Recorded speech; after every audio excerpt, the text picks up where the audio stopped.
Hollande, démission! Hollande, démission! Urgence d'État! Hollande, démission! Hollande, démission! Urgence d'État! Hollande, démission! Hollande, démission!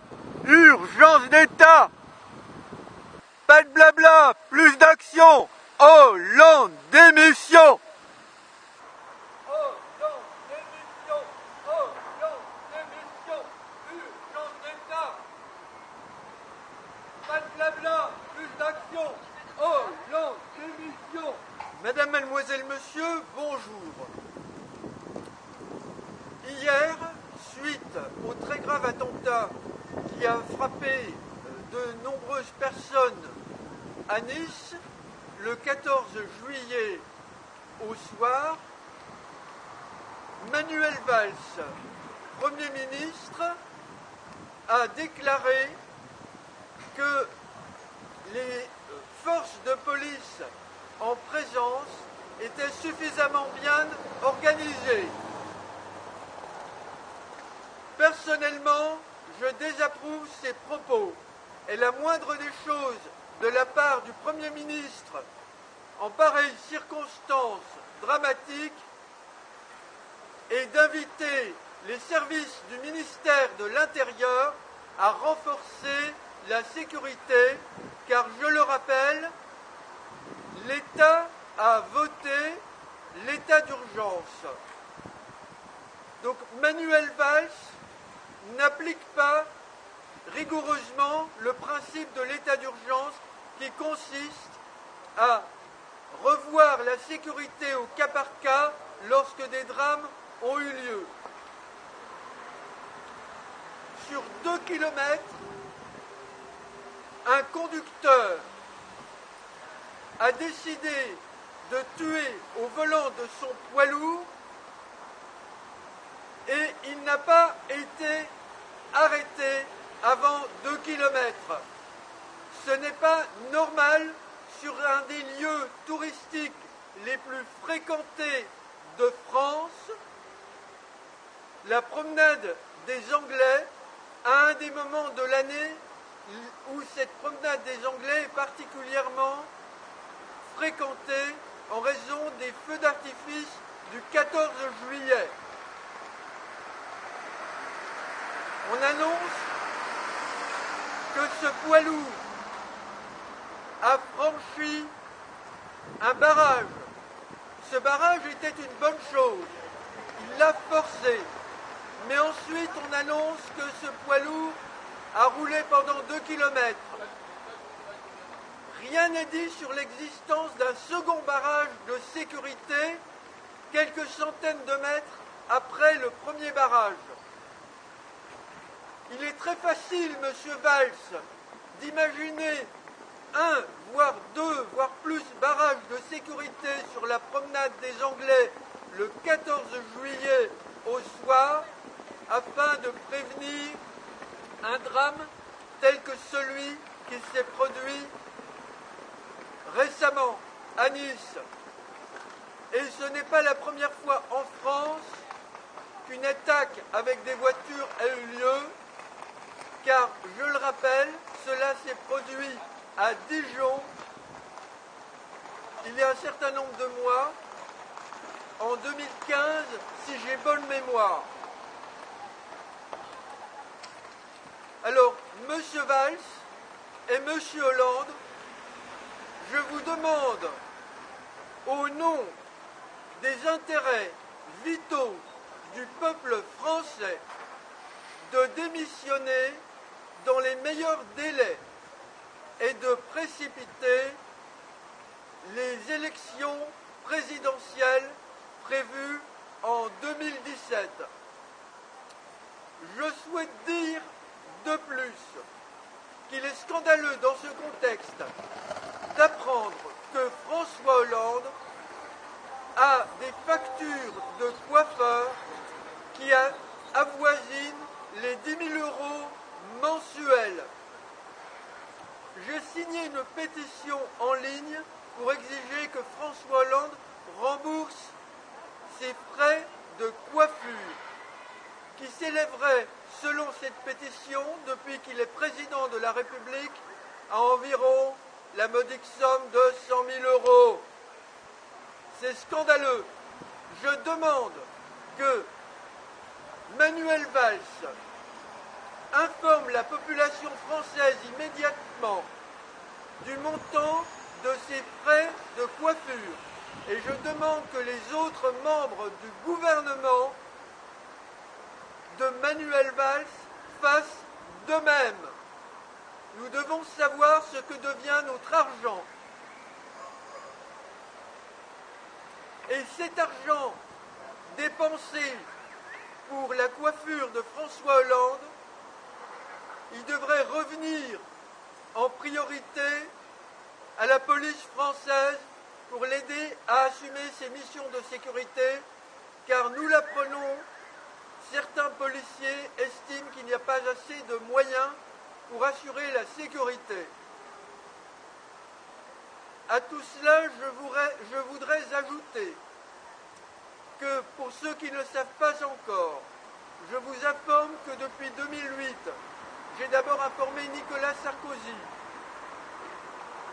ayant vu des policiers des renseignements généraux à sa demande pour répondre à leurs questions concernant une menace d'invasion extraterrestre en rapport avec le christianisme, et que j'ai également informé François Hollande, qui m'a répondu par une lettre relativement brève et peu explicite, qu'il me remerciait de l'avoir informé par la voix de son cabinet, directeur de cabinet, Pierre Bénard.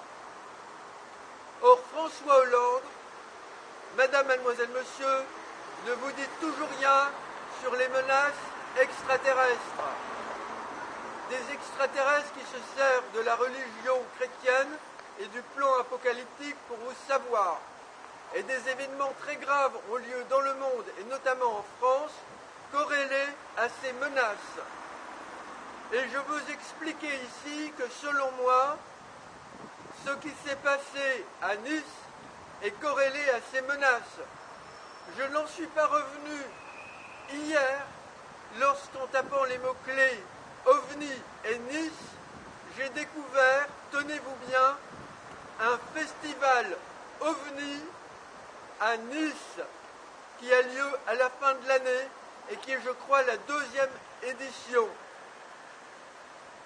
Et ce n'est pas par un certain hasard que j'ai découvert qu'un des lieux où ce festival de vidéos OVNI va être animé s'appelle l'hôtel Windsor. L'hôtel Windsor, c'est notamment un nom qui évoque la fameuse monarchie du royaume britannique.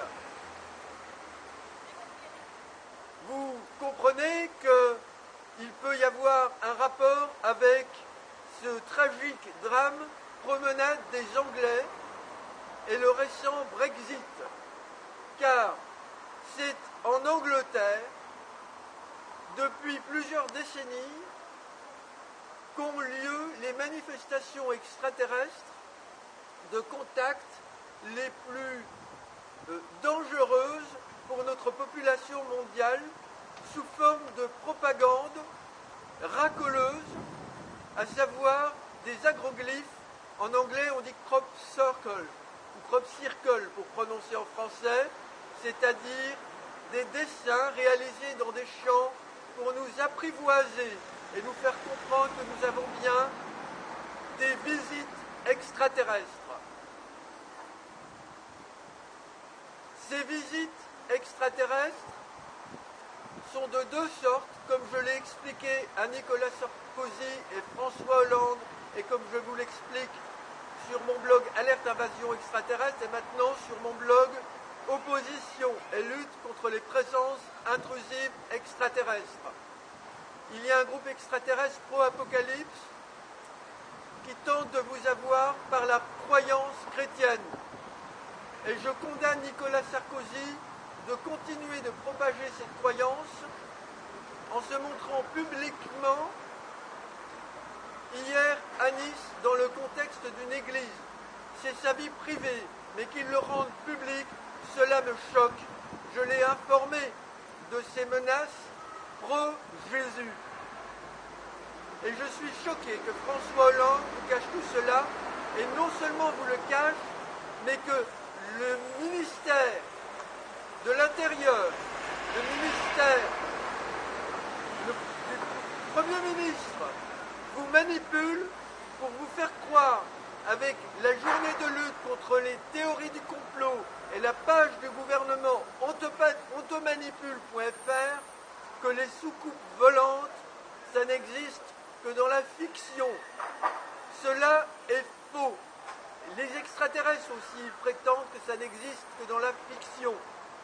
Donc, il est désormais prouvé par les publications du gouvernement sur ontomanipule.fr que le gouvernement vous manipule, alors que des responsables de l'armée, généraux ayant travaillé au service de l'État, ont affirmé, notamment dans le rapport Cometa, que l'hypothèse extraterrestre est une hypothèse sérieuse pour expliquer certains phénomènes ovnis dont, pour eux, la matérialité est quasi certaine.